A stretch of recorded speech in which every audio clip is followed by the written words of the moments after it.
परंतु मला जे त्याचे बदल जाणवले, मातीमध्ये भुसभुशीतपणा आला, कंपोस्ट जे आमच्या घरी एक एक वर्ष लागतं कुजायला, 40 दिवसामध्ये चहाच्या पावडरसारखं खत तयार व्हायला लागलं, त्यावेळेस माझा याच्यावर विश्वास वाटला.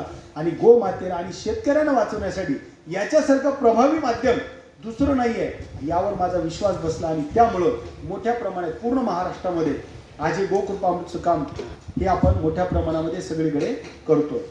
काय आहे तर गोकृपा अमृत. नाव काय आहे? गो.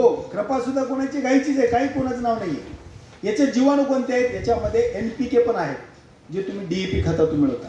याच्यामध्ये 11 प्रकारचे जीवाणू असे आहेत जे तुम्हाला हवेतून नायट्रोजन तुमच्या पिकाला मिळून देतात. 11 प्रकारचे जीवाणू नायट्रोजन म्हणजे युरिया तुमच्या पिकाला हवेतून मिळून देतात. जो नायट्रोजन म्हणजे 70% युरिया आजही तुमच्या आमच्या वातावरणात आहे, तरी आम्हाला तो का द्यावा लागतो? कारण तुमच्या पिकांना तो घेता येत नसतो, तर तो पिकांना हवेतून घेता येईल असे गुणधर्म याच्यामध्ये ते आहे. त्याच्यामध्ये PHB जीवाणू आहे, त्याच्यामध्ये बवेरिया बसियाना नावाचा जीवाणू आहे जो अळीनाशक म्हणून काम करतो. ह्याच्यामध्ये ट्रायकोडर्मा आहे जो बुरशीनाशक म्हणून काम करतो, जो कुजवण्याचे काम करतो.